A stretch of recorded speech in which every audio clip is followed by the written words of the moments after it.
Hello, everybody, and welcome back to Subslide Dubslide, a comprehensive anime podcast. This is Jay, aka Versace Vegeta. I'm here with my brother D. What's going on? What's going on, brother James? What's going on, people? Yo, we're back at it again. We are slowly but surely winding down on this season. I've enjoyed it for the most part. I'm just happy to talk about things that I like. So it's been a fun season, man. It's been a fun season. Brother, same here, man. Talking about some of our favorite anime battles has just been so damn fun. Yeah, you're right. We are winding it down with these last 3 sessions here with episode 53, kicking it off with Orochimaru versus the Third Hokage. I know these last 3 are almost like a breeze to talk about because they're going to be battles that I'm deeply familiar with, have watched and reread multiple times throughout the past decades. It's hard for you not to know the last couple things we are going to cover. Especially sure. Man, listen, we could have knocked out the entire season in one day, essentially. But we're not going to. But yeah, it's easy. We made sure that something that you guys are familiar with, something that you can chime in. I know a lot of the anime that we spoke upon this season, like some people have not known about it or familiar but never really watched it.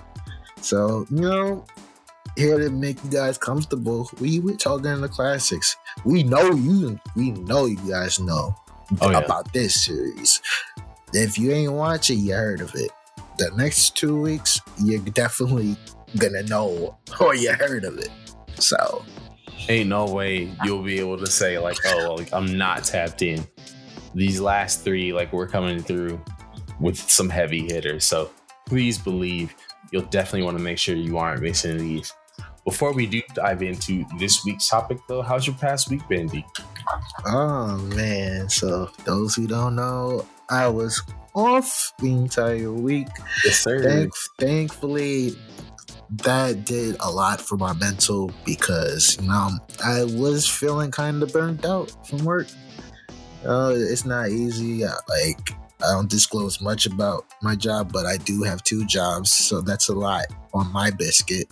Very natural to get burnt out like that. Yeah, it's easy to burnt out. It's a lot of frustration, all of that. So to have a week to myself, with my loved ones, I definitely cherish it.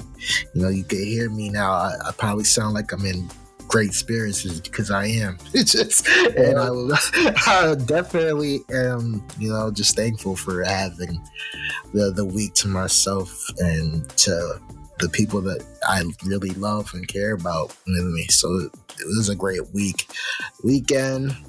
I don't like to throw or hey, it was my birthday. Yeah, it was my birthday. Yes, so, right. Hey, happy birthday, dog. Yeah, man. Appreciate y'all whoever said any of that. It means much.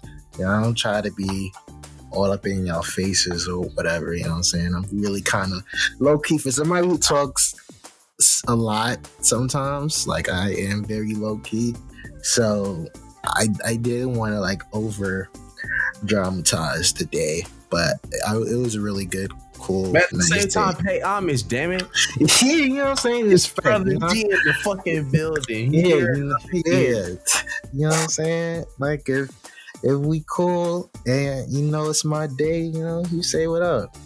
And that's all I've wanted. But I got it from the people that I cared about the most, and that's all that mattered to me. So if you had wished me any birthday wishes or whatever, I just want you to know on wax that I appreciate it and I appreciate you guys. But the weekend was smooth. The week was smooth. Yeah. I binge so much anime. It's not even funny, bro. I'm anime brain. This household is anime pilled. What completely. Again, we's knocking down Neon Genesis and Evangelion. We've knocked that out the way. Beautiful. me and the missus, we enjoyed that like no other. You know, it's gonna take a while for us to like separate from the Neon Genesis world, but you know, knock that out. Yeah, that was really smooth. You know, I decided to watch a little bit of Gundam. You know, just I don't know what enticed me to do so, but like I wanted to just binge the Gundam series from start to finish. I'm currently on the 5th. No, I'm not. I'm winding close to the end of Mosu Gundam 79, just the first. Okay. So it's cool. You know what I'm saying? Trying to mech pill my loved ones. You know, real easy. Yeah, real easy. So that I did watch. I did Rose of Versailles. I love that series like no other. Legitimately. Yeah. I cannot wait to knock all of the episodes down. You know, the next the weekend. The weekend in this household is definitely gonna be a Rose of Versailles binge. It's a short series essentially. You know, it's only 40 episodes. So that'll be easy, most definitely easy. So this last week, big thumbs up. The weekend, super big thumbs up. I'm a happy man. That's what's up, man. Very, very glad to hear. Very glad to hear that you had a great week off. Birthday went well, real relaxing, man. That's the best way it could be. Absolutely. My own week was really simple as well, bro. Honestly. Hell yeah. Man. Just been deep into getting into Naruto. So I had to kind of rip my way away. Oh man. So I got deep into like playing some old Naruto games. Went and played Naruto in XL3. Playing a little bit. I had to get back in that Naruto Part 1 mode. You know? Oh, yeah, absolutely, man. Absolutely, man. I tell you, we said it multiple times. Naruto Metal Hero 3, like I played the hell out of that. You know what I'm saying? I spent big cash just to play it before it even hit stateside. So same here, bro. You already know how I feel, man. That was like one of my first anime game obsessions. Yeah, man. I'll never forget that. That was a game that I made sure anybody who wanted to come over, you was getting smoked. And I picked all the characters that everybody is not familiar about. You know, oh yeah, you used the Sasuke. Watch when I used the Curse Seal 2 state and whop you. You know what I'm saying? Sometimes I would press the select button, and you know, it would had the form that they would stay in. Yeah. So drunkenly, I was giving people problems with Lee. And they're like, yo, we've never seen Lee like that. And I'm like, they don't know what the fuck is going on. I was like, poor them. They got nearly as far. They only in the Chunin Exams over here in Part 1 shit. And the Chunin, man, they think like Lee is cooked. The whole time I'm using drunk as oh man, Ayuya, and they're like, who the fuck is this? Absolutely, man. Shu, Hanabi, and all of them. Like, bro, the Hokages in that game. Boy. To say, don't let it get to a point where if I invited you over, like now you're getting used to the game and now you're like getting kind of nice. Hey, much love to my younger brother Brian. Love him to death. But he would get, like, I would teach him how to play a fighting game, and he would get like, okay, cool. Now he's kind of warmed up. I would just bust out the Yellow Flash. Yo, it took a minute to unlock Yellow Flash to like the right legit way. Yeah, and I was a game fag boy. You know what I'm saying? My JP wasn't really as strong as it is now. So I had to rely on game facts. Watching that OVA. Oh yeah, it's essentially really what it was. It was that OVA, which was fire. Yeah, fire. But man, very enjoyable game. Those Hokages. First Hokage got the best ultimate jutsu in all of the series. Oh yeah. They like legitimately. If you have never seen it, of like the cinematic. Yeah, like super like that, and that's why it throws me off. Like with Storm 1, like okay, it was still there, and then this I guess because of online, and you gotta shorten it essentially. But that's why I'm not too like big on I love the Storm series, but for online or whatever, like it's a disservice for me because there was so much more to the games prior to online being the focus. So it was cool. Where it's like, I do yearn for that PS2 anime game era where games were chock full of content. Like, it wasn't just like, oh, hey, you got a bunch of characters. It was like, yo, you got all these different modes you can play, all these different like sorts of like ways that you can customize a character. That we do still have customization options. Oh yeah, absolutely. Don't exist on the level that we had them then, because online play and balancing is considered now. Whereas back then it's like, yo, you could throw water dragon jutsu on goddamn anybody. Yeah, you know what I mean? Fire. Give Naruto the Chidori or something. Yeah, that was fire. And it was fun. Whereas now, you gotta have the PC version. You gotta get a mod. Yeah, you gotta get a mod and accept like that era is like we focus on the nitty gritty, super detail, and we've strayed away kind of from the fun. I get it, people expect in every console generation or every just gaming decade, the demands are a bit different, and with better graphics, it's more so we want it to look really, really good. So most developers are looking at it like, yeah, I mean, we gotta make the game be playable. But if they want realistic and they want photo realistic and just great graphic fidelity, we're not gonna focus too much on like the custom super. Like, nobody's doing that. Nobody's doing that. That PS2 era, you probably pop in a game now, 2025 wise. You're like, it's kind of simple, but simple, yeah, fun. Oh, super fun. Yeah, super fun. Yeah. So we get the trade off. There are games in today's era that do capture some of that vibe, right? The Bleach game that's coming out next month, Rebirth of Souls, definitely I have my eye on, because it seems like it has a lot more of that PS2, PS3 era of like, no, I'm able to customize my character, give them like a different outfit or a different look, or make it to where I feel like I'm immersed in playing this version of this character from this time period, as opposed to just like, oh, cool, like I can put a hat on him.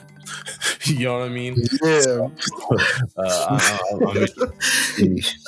Just how we sort of balance things out with games as we move forward with anime games. But going back to that era, definitely was a big refresher, and it helped me get in the mindset for this, because let me tell you, just like how we waxed nostalgically last season during our tournament season about the Chunin Exams arc, right where it picks off, the Konoha Crush arc is just as fire. It is just as fire, man. I'm telling you, this is Kishimoto and his Birkin. He ain't coming out no time soon at this point. Like, this is him on a crazy run. He's lapping a lot of his peers in this particular time period. Oh yeah. Shout out to Togashi, man. You gave the inspiration, man, and he took the inspiration and he made a masterful gambit. Seriously, that bridge between 90s and early 2000s manga is on fire right here at this point, when just in terms of the content we're getting from it, right? Not that the bridge is being burned, but it's like yo, that bridge could never be stronger at this period of time of manga that we're discussing, right? So with the Konoha Crush arc following up after the Chunin Exams arc, there is one major battle that really represents everything why this is happening. While Naruto versus Gaara is the main plot point reason that you sort of look to when you look at the Konoha Crush arc, the Orochimaru versus Third Hokage battle is the entire background for why this is happening, what's led to this, the entire inspiration for everything that's happening. Like, it's all coming together. You're all sitting there, you're like, man, so this Oro guy, man, you know, I just saw he came through during the tuning exams, and he's used people that we found interesting, like Kabuto, and we have all these characters, you know, but it's his fault. And you finally get to see what the real deal is, what's going on, what is going to continue to go on for the entirety of the part 1 Naruto. This really does set this zone for the rest of the series and everything that happens from Shippuden on forward. So tune in after the break as we follow up on season 4's episode on the Chunin Exams with today's battle between the Third Hokage and Orochimaru. On the next all-new episode of Naruto, Orochimaru and Hokage's battle rages on. I summon thee! Reaper Death Seal! But the old man still has a few tricks up his sleeve. Now to finish it! And Sasuke catches up to Gaara. Pick on someone your own size. But can he finish him off? Catch an all-new episode of Naruto, Saturday at 9. Prepare for war. Only Toonami on Cartoon Network. You know, last season, I remember specifically ending that episode talking about, I wish we could just keep going. Yeah, like, of course. You know, with us, man, if we talk about something brief, you know, it's something especially we really like, it's really hard, man. It's really hard because if it's up to us, we can drown y'all out with 3 hours of content. Like, we could do it. Promise we can. Easily do it. We can easily do it, man. Not only is it a thing where, you know, we could give y'all the content, it's easy to just keep watching. Yes. When you're watching the Chunin Exams and just keep going into this fight. I know for my own experience, because last year when we continued with season 4 and went into the Chunin Exams, I just went and watched this fight. I went right in and I kept watching. I was like, I don't care. Like, normally, anytime we're covering an anime, I only watch what I need to watch, so that way my mind doesn't get sort of crossed in and I sort of like think about ideas that don't need to really be put in for the episode. I did watch that because it continues the feeling of the Chunin Exams arc, and it almost is like that's the peak for it. Even though this is the beginning of a different arc, the Chunin Exams arc is this sort of look to the future to see like what can ninjas, you know, grow out of from being this sort of beginner level, and what sort of level can they grow into being stronger. Well, now you have the Third Hokage against his most prized pupil, and his prized pupil is not alone. Yeah, he got them boys on the big dogs. So let's go ahead and just continue right into the fight, right? Leaving off from the Chunin Exams arc, we know that Orochimaru has invaded Konoha by taking over as the Kazekage, basically sneaking in, stating that he is that person as the representative for the Sand Village. And he begins to wage war on Konoha. It's right in the middle of the Chunin Exams. Like, the Chunin Exams haven't even really ended at this point, right? And we see the Kazekage try to hold the Third Hokage at kunai point. Yeah, like, first of all, you saying like, huh? How are you moving like this? Because it's like, wait, like these two were just sitting there watching this They battle. was chilling. And now this dude's just like trying to kill the third Hokage. And shit is popping off all over the village. You've got like ninjas invading. You've got people in the stands like being put under illusions. Shit is going wild. Eventually, these two Kages separate themselves, and we find out it wasn't the Kaze Kage. Instead, it was Orochimaru hidden underneath the robes. Ridiculous. Ridiculous. Now, you think, okay, this is just a fight where maybe, the third Hokage will be able to get help from the other villagers and be able to take down this major force. But no, Orochimaru's perfectly planned this out, as he has, who we later find out to be the Sound Four, erect a barrier on top of a building to make sure that Orochimaru and Hiruzen, the third Hokage, are surrounded and entrapped within this barrier, so no one can get in and they can't get out. Yes, which is ridiculous. When I first saw that, bro, I'm like, huh? What kind of, like, there's a lot of weirdness going on here, man. Yeah. But that barrier was fire. I ain't gonna lie, it was fire. It was so dope to see that, especially when you consider the Anbu that were over there like watching the battle, like these other like special ops ninjas are like, we can't break through that shit. Bro, they were just commentators as far as I'm concerned. They was just there, man, giving us the play-by-play, bro. Yes, just giving exposition, explaining the things that the audience would maybe need a few other details, but these special op ninjas can't do a damn thing, right? Hiruzen, the third Hokage, he is the professor. He's the strongest ninja in the village at this time. You have to keep in mind, this is the person who, at this point, we've been told, has mastered countless jutsu. Yes. Yeah, man. Hiruzen is literally, it just means professor. So, exactly. He's the top dog. This old guy is the Hokage. Come on, man. Like, you gonna let some punk run the village? No, you're not.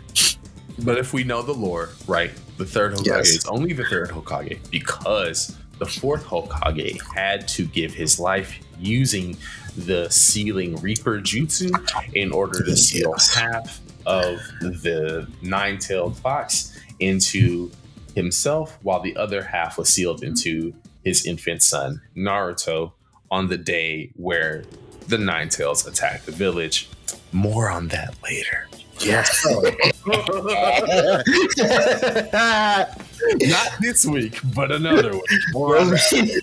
Oh, yeah. I promise you, this stuff, like, by the end of this all, you probably get the best parts of Naruto all through Dub Slide for sure. Yeah, absolutely.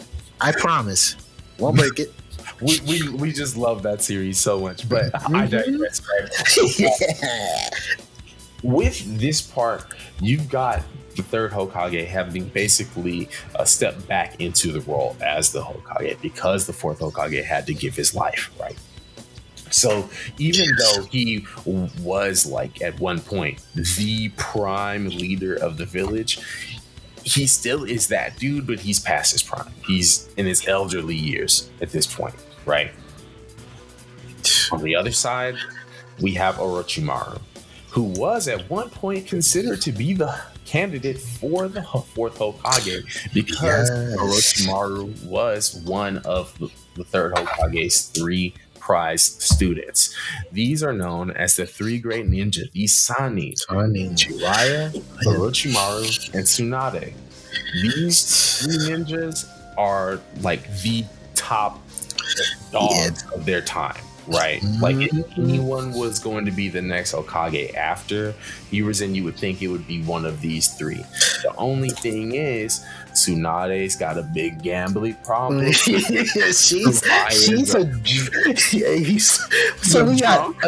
we got a drunkard gambler. So we got Michael Jordan and Tsunade.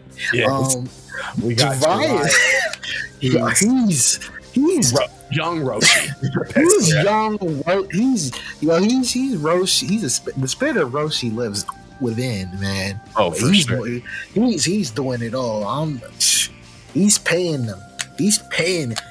He believes in the oldest trade in the book. Yeah, I'll just leave it at that. So Jiraiya is out here, touring the bathhouses, writing erotic novels. My man is just not Hokage tier. Yeah, I mean, he got the credentials. All of them have the credentials. It's just that all of them are kind of warped. You know what I'm saying? What's wrong with Orochimaru then, D? Yo, Orochimaru has an obsession, right? You see the problem with Orochimaru and the kind of problems like him? They are too damn smart for their own good. Oh, for damn Orochimaru is probably one of the most elite ninja to ever grace this series. I'm not just saying part one. In general, no matter whatever you want to put in, whatever, he's up there. He has intellect. It's there. The research that he does, it's there. The ambition, it's there. But that same drive, these same traits that make him who he is exactly what makes him the worst person possible to be roaming around any village. This is insane. The things that Orochimaru has done have been so graphic, so horrible, that some of it's not even shown in the anime. I promise you. They shade it out. Whenever you see scenes in the anime, it'll normally be like a dark background, or they'll be in a dark room. In the manga, you'll see like Orochimaru is literally committing human experimentation. Bro, it's dead bodies over his cave in his little lab. Like, bro, he's a mad genius. But he's raw. He's raw. I promise you, he's super raw.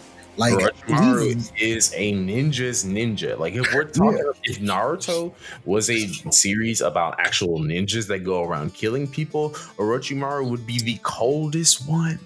Yeah, absolutely, bro. He came out the gate like and the more you know about him, and just, oh man, what a guy. If luck was on his side, what? Give that boy the Sharingan that he wanted. Man, we be talking about this. The series of Orochimaru. Orochimaru is this snake-powered using ninja who can basically, he's used his life to experiment and study ninjutsu in every aspect. He wants to learn all of ninjutsu, but he realizes, as any good scientist / ninjutsu user would, that you're limited in your lifespan. So Orochimaru decides he's going to perfect the art of immortality. Yes. That is dangerous, because in order to perfect the art of immortality, you basically have to tether your soul to the living plane by switching bodies. You're able to take your soul's essence and transfer it to another one's body, possessing that body, and then thus taking that ninja's traits and power, but still remaining yourself. Yes. It's a dangerous game Orochimaru wants to play. Super dangerous game, in the world of Naruto, there's kind of a cheat code to learning all the ninjutsu. There definitely is. There's a set of eyes called the Sharingan, the spinning wheel eyes that only the Uchiha have. There's only 2 Uchiha left for reasons that we'll get into in another time. And one of those Uchiha is way stronger than Orochimaru. He's been done that. He tried it, and the reason why he's running solo dolo essentially is because he ran into Big Dog. So yes, now he's trying to hunt for the little pup, and it looks like, based on what we heard during the Chunin exams, his plan is starting to succeed. So we're at this point where Orochimaru is not just waging war on the third Hokage because he's been able to take advantage of a moment where there's so many ninjas in the village, but this is also a deeply personal war for Orochimaru. At one point, when Orochimaru was cast out of the village, he was found by who was in the third Hokage.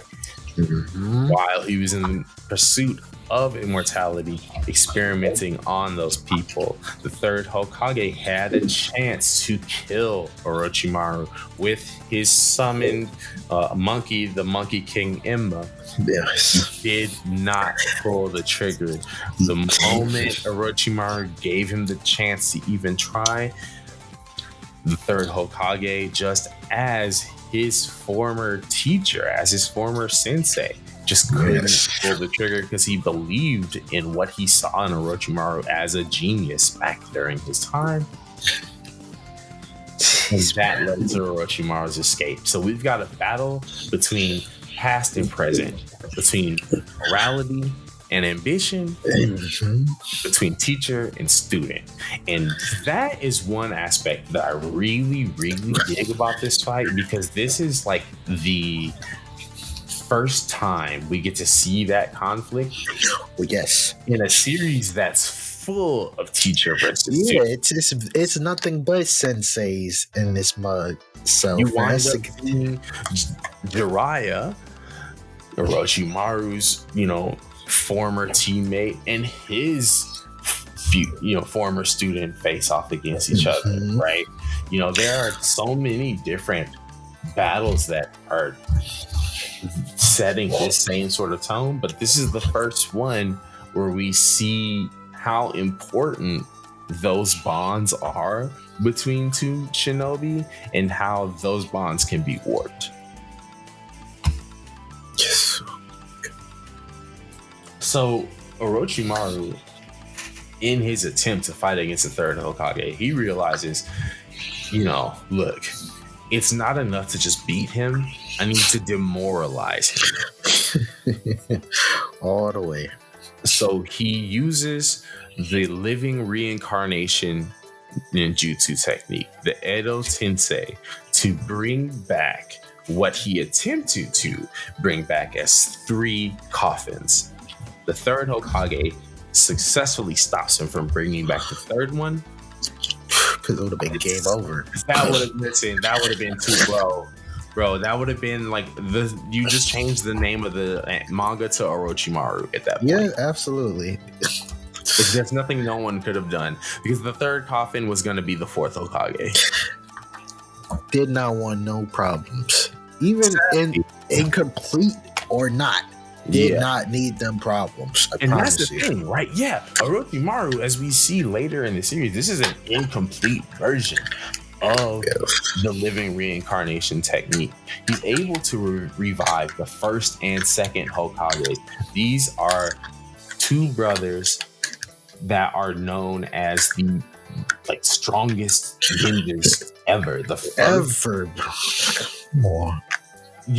Look, enough can be said about Hashirama.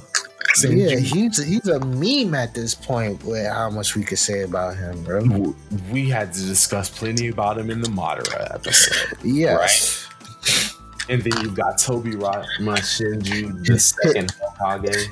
Yeah, we got the quote unquote racist Hokage. My man has very strong views about the Uchiha. And revives these 2 at a prime state in their lives, right? And he makes sure that their personal essence is stripped away, so that way they are just mindless zombies with the ability to use all of their powers at will. Exactly. You know how wicked that is for Hiruzen, bro? He's fighting his sensei, man. He's fighting his sensei. Because these are the 2 people that brought him up. You know, ridiculous. This is beyond just revenge. Orochimaru is trying to prove that he surpassed Hiruzen.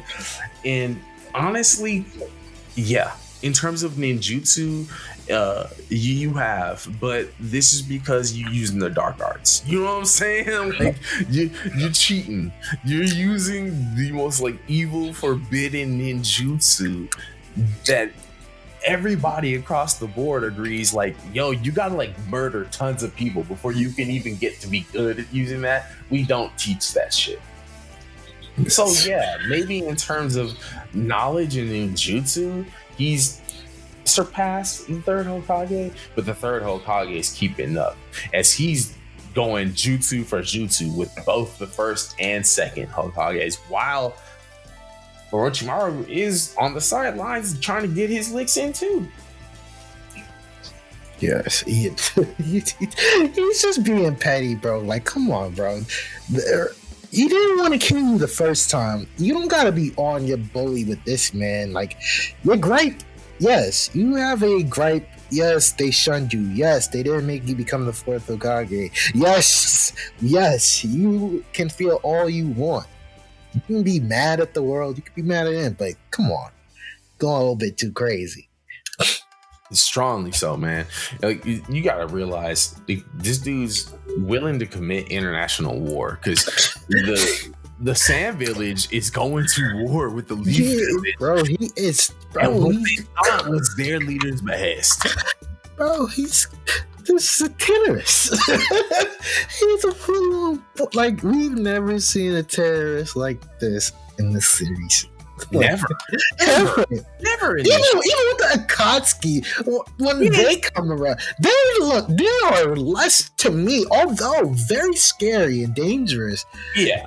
Orochimaru, what he did is not even redone till all the way 500 episodes later. Oh yeah. It's something where Orochimaru, to me, was the main villain and should have been main villain even longer than just the beginning of through part 2, but definitely the one of part 1, right? When it comes to how he's able to scheme in the background and make all these events happen, even when he's pushed into a corner, even after this fight, Orochimaru's really, really cunning, very, very twisted, and always had like some sort of plan that seemed like it was like, oh, we don't know what this nigga is. Yeah, exactly. Even though the third Hokage is not in his prime, though, my man is still giving it his all, right? That's all he got. And I gotta say, man, as a big fan of this fight, this is the battle that in the first part of Naruto, even though, you know, we're coming right off of these really sick one-on-one fights in the Chunin exams, this one sort of told me, yo, this is carrying the torch for Shonen, bro. Yeah, like, absolutely. Things are going. Seeing the animation being so fluid in the battle between the third Hokage and the other two, right? Seeing them use these different jutsus, using these different elements. Even at one point, the Anbu ninjas on the sideline say, like, this is a Hokage level battle. Like I said, they are over there commentating the hell out of this fight, man. They standing. But you can't help but, if you are really tapped in with what this series has given us, you haven't seen you haven't seen this, man. Yet, man. Yeah, you haven't seen that, bro. He's doing it. It looks effortlessly. You literally see the third Hokage go through damn near all the elements. Yeah, right? absolutely. Right, while trying to fight off the first Hokage, who can use his own specific war jutsu style, and the second Hokage, who is such a good water jutsu. Yeah, you gotta remember, this is early Naruto, right? Back in early Naruto, you're bending elements like Avatar. You're not making them, right? Yeah, you're exactly. My man is on the roof of a building making an entire lake. Like, do you know how insane that is, bro? Come on. This fight was so wild. There was multiple points during it where I remember forgetting that the set piece is on the top of a building. Because the first Hokage is making all these trees, the second Hokage is making all this water, the third Hokage is making these giant land masses and stuff. One could think like, how could a building support all this? But I don't, because it's anime. It's anime. That roof's real strong. That roof the strongest thing we've ever seen. Jutsu wood, bro. Like, bro, that roof's stronger than the Valley of Death, bro. That's tough. Because that roof never got broke through.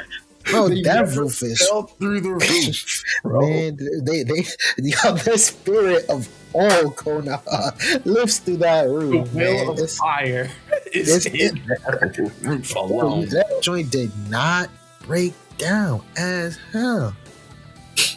It's so wild when you really stop and think about it. But this is just such a cool ass battle to me. Like, there's so much going on. And it gets to a point to where even the third Hokage realizes, like, okay, I can't use enough jutsus to keep these two at bay by myself, right? Even the Anbu on the sidelines are like, why isn't he using shadow clones? And it's like, it's not that, why isn't he? He knows he shouldn't.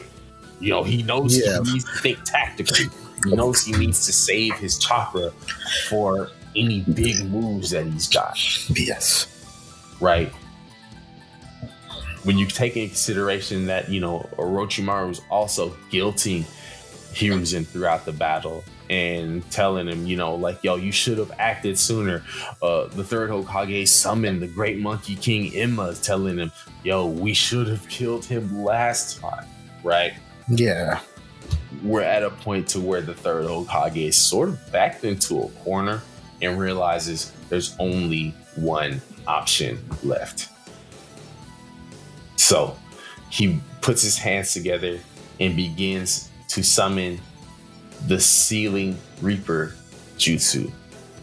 The same one that the fourth Hokage used to seal the Nine Tails inside of himself and Naruto before the series started.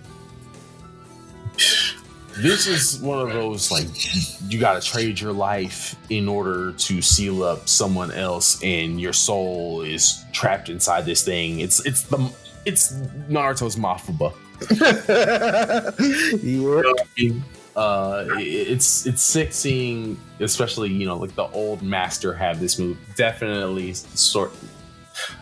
there's all kinds of homage to Dragon Ball in this fight in and of itself, right? Like the Monkey King Imma, Son Goku fighting alongside, the third Hokage. I thought that was really sick. He's doing work, by the way. Doing so much work. I actually for a second want to talk about the Monkey King Imma, bro. Because his summon I thought was the coolest summon. OD, man. I prefer that over a Toad at that point, bro. Bro, you have to basically picture, in Naruto, we've only been shown people able to summon animals that are just animals, right? Like they've got regular animal forms. Maybe some of them talk, like Kakashi's dogs and Naruto's toads, right? But they all look like regular animals. Whereas the third Hokage's Monkey King Imma, he literally appears like Sun Wukong, returning to the West, right? He does his nice, typical little Sun Wukong pose. He can transform himself into the Nyobo, right? Into an adamantine staff that the third Hokage can use in battle, and that even Monkey King Imma can use himself as a weapon, right? He transforms himself into it and is able to throw himself as a weapon. So it's really sick visuals here. Just to me, when you take into consideration that this was part one Naruto, it shows like a sense of mastery. Like doesn't nobody else? Yeah, nobody else is pulling this out, bro. Nobody's doing it like that, man. Nobody. Yeah, nobody else has moves like this. Nobody's got the vast move set that the third Hokage does. Like it's really showcasing this man is the god of Shinobi at this point. And like Shippuden be damned. I don't care about like what this could have looked like. What about in Shippuden they had the stronger. I don't care about that. Shut up. You know, Yeah, when man. you watch an earlier part of a series, you take into consideration that the last part ain't even been thought of yet. So that's not even in my head when I'm watching this battle. That's why it stays one of my favorites, right? And that's why it's easy to view Hiruzen as one of the strongest shinobi in this point in time. Yes, are there plenty of people spamming jutsus at the end of this series 500 chapters later? Sure, why not? Yeah. We're not there. You know, you add to the layer, Third Hokage is fighting the people that preceded him, right? These are the people that taught him.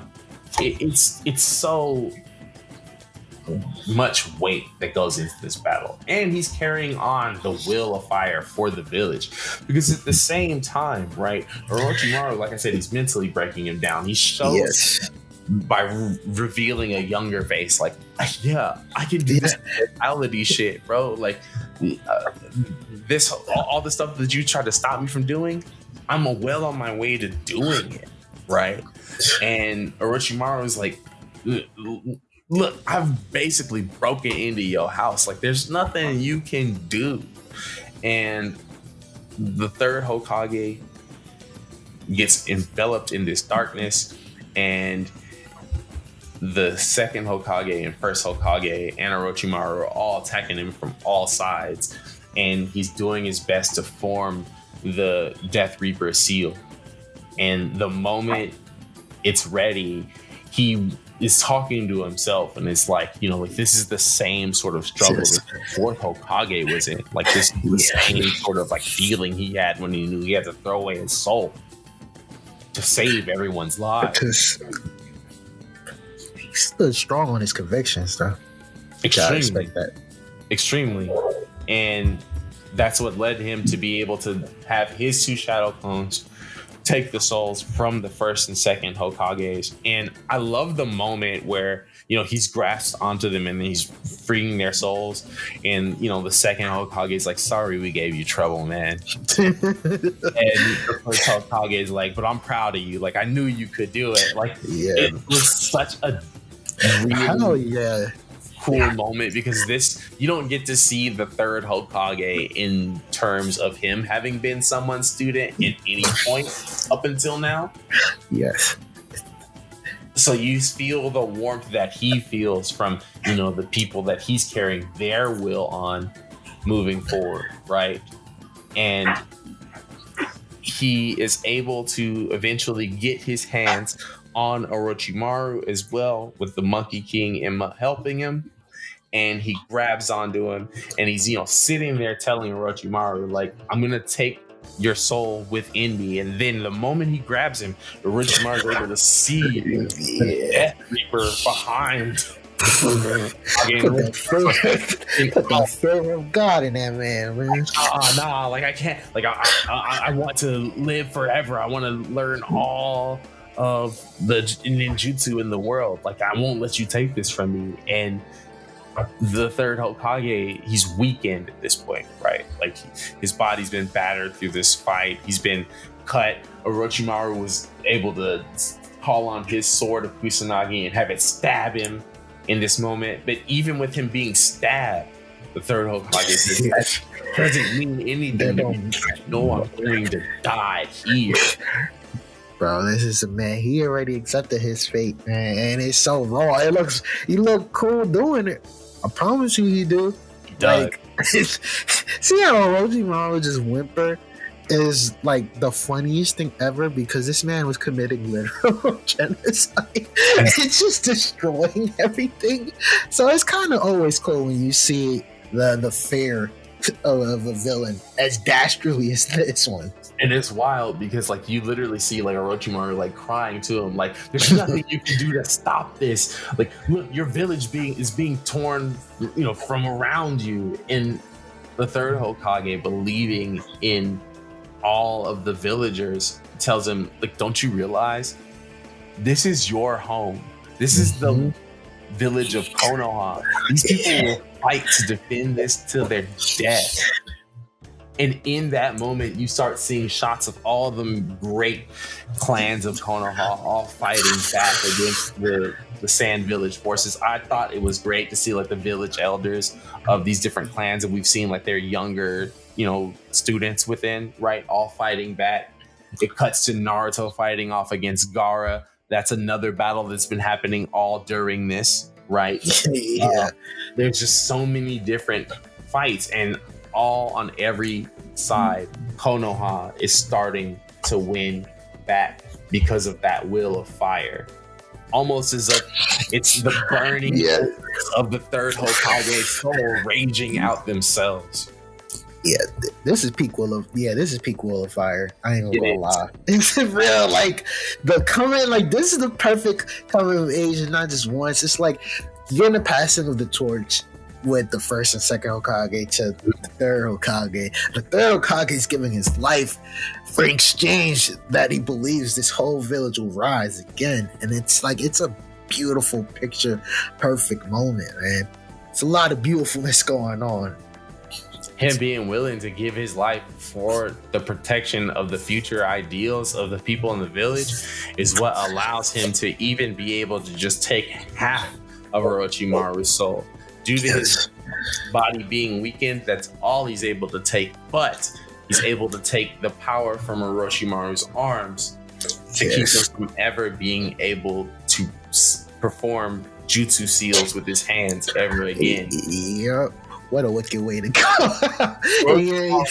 Freaking the fuck out. He's sitting there, give me back my arms. Yeah, man. I honestly, I prefer that over the, if he would have killed Orochimaru, I wouldn't have liked that. I think the whole your student is obsessed with these dark arts and basically removing his hands.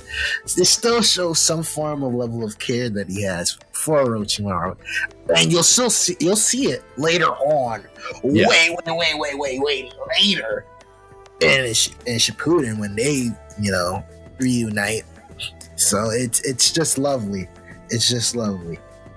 And it really is something that represents the strength of the village in and of itself, and just how the strongest shinobi are usually the ones that give their lives for the village, just like how the fourth Hokage had done previously, using the Death Reaper seal in order to seal in the Nine-Tails Wind to himself, right?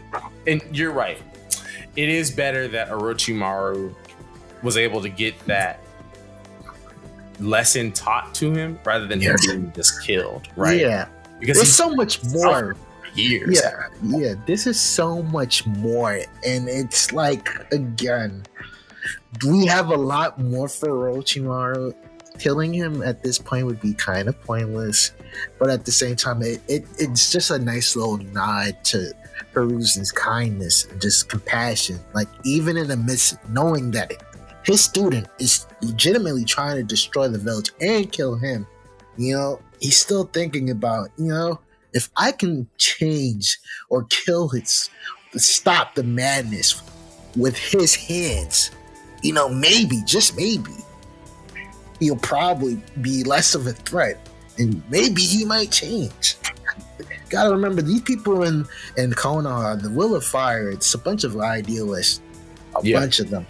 From the first to third, Naruto, they are very much so, they will believe in the utmost downright dirty, despicable humans possible. Space humans, whatever you want to call it. They got some love and compassion for them. So it was just beautiful to see, man. Orochimaru, he got the fear of God in his eyes. He's wondering what the heck is he gonna do. He ain't got he can't do nothing, realistically, at all. He's looking pretty much like a shell of himself. The big bad boss, he's just sitting there looking weak. But, still great. Still definitely great.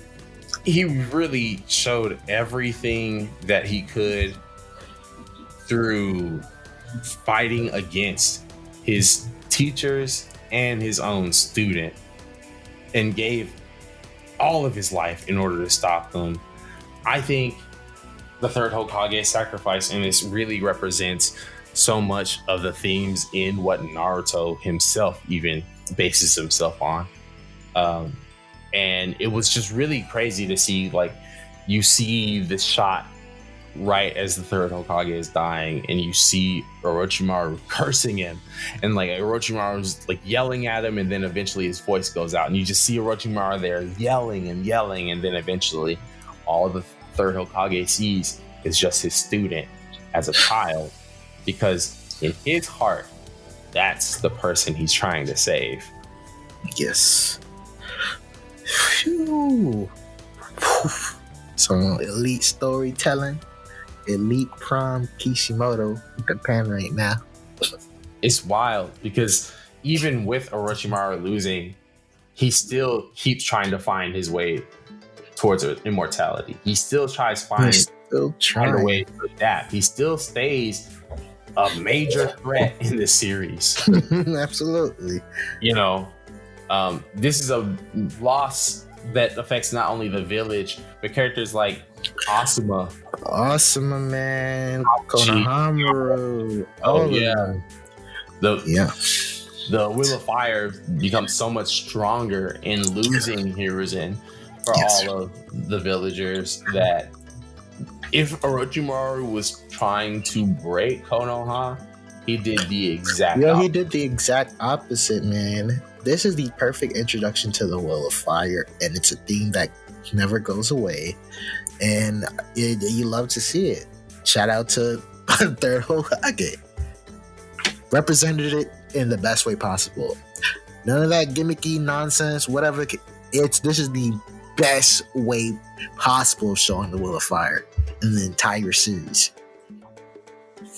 And it's just great setup for the rest of the series, right? Oh, absolutely.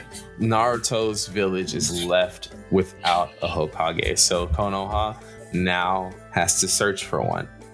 Orochimaru is left with an imperfect body, so now he needs to speed up his plans in order to get a new one, and it just so happens that the one he has his eyes on might be getting a reason for more power right after this happens. Yeah. So don't be surprised. We follow this up from different angles, right? Not even talking about the arc events or just the story plot and what happens next in Naruto. There's so many different angles we could discuss in the things that this follows up into, right? Yes. The Akatsuki's appearance is how important that is to the series. Sasuke's growth, Naruto's growth. How this changes the entire tone of Naruto itself, from it being about ninjas growing up to us now having deeper conflicts, right? Yes. Hell, y'all let us know if there's a part of Naruto that you want to hear us discuss. And we definitely would be glad to get into it, because especially when it comes to the deeper threads of that series and where they lead and where they start from, like, we're your guys for sure. Yeah, absolutely, man. Two big three, really big one and two to follow. But man, big three, we know that we know all of it. Essentially, we got you. Between the two of us, we got you completely. We got you, man. We got you all the way. I hope y'all enjoyed listening in on us covering the Third Hokage versus Orochimaru this week. It was a very intense battle. There's a whole lot to it, but at the same time, very quick to get through. Pretty intense in what it gives you based on what Naruto had before and what it's leading to from there. So hopefully it's one of those shifting points that y'all can see as well, kind of led Naruto to be a mainstay. Yes. Make sure you tune back in next week. Yeah. You know what time it is. Because it's time to go on a very bizarre adventure in this crazy, noisy, bizarre town. Yes. We're going to Moriocho next week, y'all. Crazy, noisy beast. season. That's right, man. Look, next week we're getting right into JoJo's Bizarre Adventure with part 4, Diamond is Unbreakable, as we go straight into the finale with Josuke Higashikata versus Yoshikage Kira.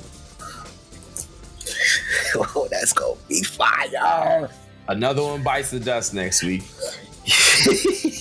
Yeah, man.